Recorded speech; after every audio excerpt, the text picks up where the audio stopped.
2013 का दिल दहला देने वाला कांड। आखिर फैसला लेते समय इस मामले में जज ने ऐसा क्या लिख दिया? सरकार महिला सुरक्षा के चाहे जितने भी दावे कर ले, लेकिन समाज में घट रही आपराधिक घटनाएं इन दावों की पोल खोल देती हैं। आज हम हमारे देश में महिलाओं के खिलाफ हुए अपराधों में से एक ऐसे अपराध की सच्ची दास्तान सुनाने जा रहे हैं जिसने उस समय पूरे देश में सनसनी मचा दी, जो आज भी हमें ये सोचने के लिए मजबूर कर देती है कि क्या सच में हमारे यहाँ महिलाओं को वो स्थान मिल पाया है जिसके दावे हमारे ग्रंथों में किए जाते हैं। बने रहिए हमारे साथ इस वीडियो में आखिर तक। ये तारीख थी 1 मई साल 2013 की। दिल्ली के हजरत निजामुद्दीन स्टेशन से अपने रूटीन के तहत रेलगाड़ी मुसाफिरों को लेकर मुंबई की तरफ जा रही थी, लेकिन इस ट्रेन में अपने पिता और मौसी के साथ 23 वर्षीय प्रीति राठी अपने सपनों की उड़ान पर निकली। वो इस बात से अनजान थी कि एक काला साया उसका पीछा कर रहा था, जो उसके आसपास तो था पर इस बात का उसे एहसास भी नहीं था।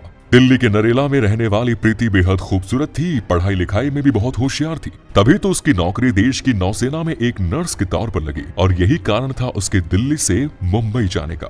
वो अपनी ड्यूटी ज्वाइन करने जा रही थी। ट्रेन में ये तीनों जिस जगह पर बैठे थे, उसी जगह से कुछ दूरी पर एक ऐसा व्यक्ति अपना चेहरा छुपाए बैठा था जिसे प्रीति भी जानती थी और वो प्रीति को अच्छी तरह से जानता था, लेकिन प्रीति को उसके होने के बारे में कुछ पता नहीं था। रात में 2-3 बार प्रीति बाथरूम के लिए उठी। इस दौरान भी उस आदमी की नजर प्रीति पर थी, लेकिन वो व्यक्ति प्रीति के साथ जिस हरकत को करने का इरादा लेकर ट्रेन में सफर कर रहा था, उसे उसका मौका नहीं मिला। रात बीत गई, सफर पूरा हुआ और प्रीति ने ट्रेन से उतरकर अपनी मंजिल की तरफ पहला कदम बढ़ाया। वो प्लेटफॉर्म से उतरकर अपने पिता और मौसी के पीछे पीछे चल रही थी। वो उनके नजदीक जाने की कोशिश कर रही थी। प्रीति अपने पिता और मौसी से मिलने ही वाली थी कि तभी उसके कंधे पर किसी व्यक्ति ने हाथ रखा।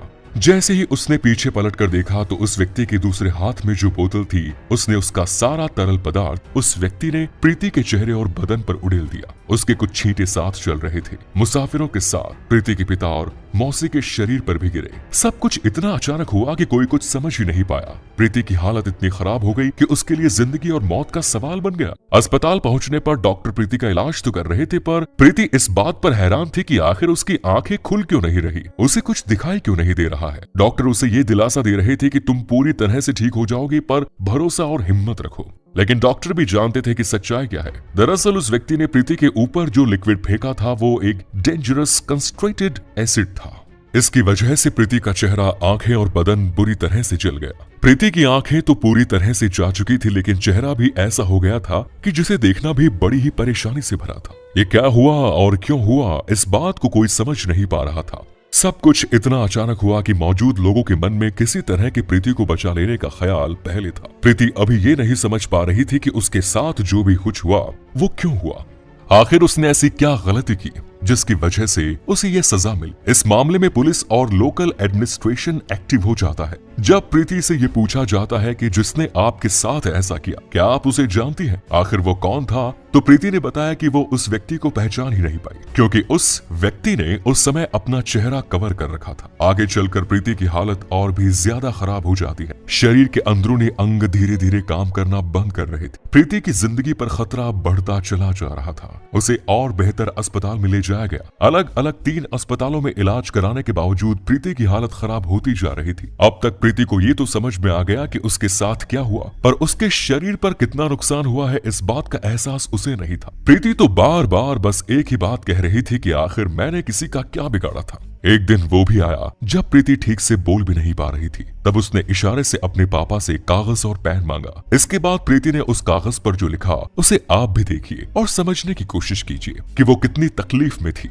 आपके मोबाइल स्क्रीन पर जो लिखावट है वो प्रीति की ही है, जिसमें उसने लिखा था वो अपने पिता और मौसी के पीछे चल रही थी। अचानक किसी ने उसके कंधे पर पीछे से हाथ रखा। जैसे ही वो पलटी तो वो देख नहीं पाई कि वो व्यक्ति गोरा था या काला। उसे जलन हो रही थी, वो तड़प रही थी। अगर उस वक्त उसकी मौसी उसके साथ नहीं होती तो वो मर ही जाती। उसने इस नौकरी के लिए बहुत मेहनत की, पर शायद ही नौकरी अब नहीं रही। उसकी आंखें नहीं खुल रही है। उसके चेहरे से प्लास्टर कब हटेगा, उसे अपने भाई बहन निक्की और तनु की सिक्योरिटी करवानी है। और आखिर में उसने लिखा कि आखिर उसने किसी का क्या बिगाड़ा। इस मामले का सबसे हैरानी भरा पहलू ये था कि इतना बड़ा कांड करने के बाद वो व्यक्ति इतने लोगों की भीड़ में गायब कैसे हो गया। ना कोई उसका चेहरा पहचान पाया और ना ही कोई उसे पकड़ पाया। इसके बाद प्रीति लगभग 1 महीने तक जिंदगी और मौत से संघर्ष करती रही। 1 महीने तक अपने जिंदगी को बचाने के लिए तकलीफ झेलती रही और 1 जून 2013 को प्रीति राठी ने इस दुनिया को आखिरी बार अलविदा कह दिया।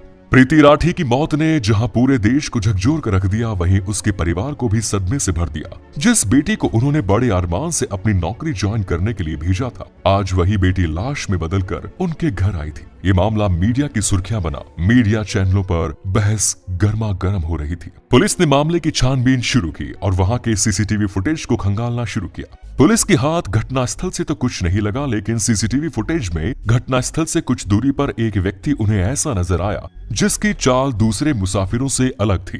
लेकिन समस्या ये थी कि सीसीटीवी कैमरे की फुटेज में वो व्यक्ति साफ साफ नजर नहीं आ रहा था। कुल मिलाकर इसके आधार पर उसकी पहचान को स्टैब्लिश नहीं किया जा सका। समय बीतता गया, कई महीने हो गए, लेकिन अब तक अपराधी का कोई पता नहीं लगा। मामला पेचीदा हो गया। अब ये मामला मुंबई क्राइम ब्रांच को ट्रांसफर कर दिया गया। क्राइम ब्रांच अपनी जांच की शुरुआत दिल्ली के नरेला से करती है। वो प्रीति के घर जाती है, वहां पूछताछ करती है, लेकिन कुछ विशेष सुराग हाथ नहीं लगता। तभी वो देखती है कि प्रीति के घर के पास एक 23 साल का नौजवान पुलिस को नजर आता है। उसका नाम अंकुर पवार था। पुलिस उससे पूछताछ करने लगती है तो उसकी जुबान लड़खड़ाने लगती है। तभी पुलिस को प्रीति की एक सहेली के जरिए ये जानकारी मिलती है कि उसे अंकुर पवार नाम का लड़का धमकी दिया करता था कि वो उसे मुंबई में देख लेगा। पुलिस ने अंकुर पवार की कॉल डिटेल निकलवाई तो जिस दिन घटना घटी उस दिन उसकी लोकेशन मुंबई की ही थी। लेकिन पुलिस इस बार फूंक फूंक कर कदम रखना चाहती थी, क्योंकि इसके पहले भी एक व्यक्ति को गिरफ्तार किया गया, पर बाद में ये पता चला कि वो तो उस दिन मुंबई में था ही नहीं। इसलिए पुलिस को उसे छोड़ना पड़ा।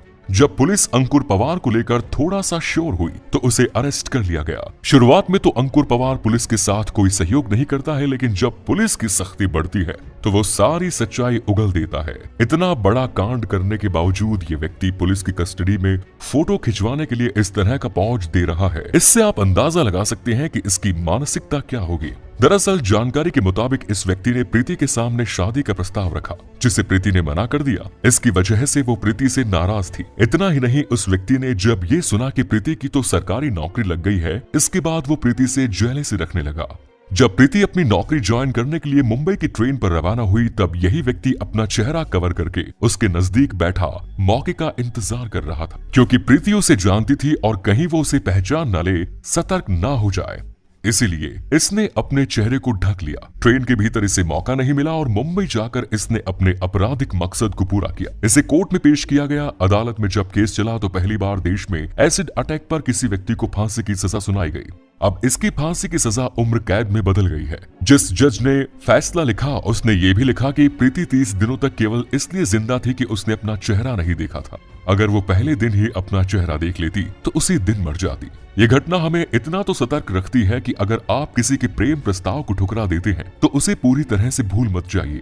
वो व्यक्ति कभी भी किसी भी अपराध का मंसूबा लेकर आपके सामने आ सकता है, इसलिए सावधानी में ही सुरक्षा है। फिर मिलेंगे एक नए वीडियो में, तब तक के लिए जय हिंद, जय भारत, वंदे मातरम।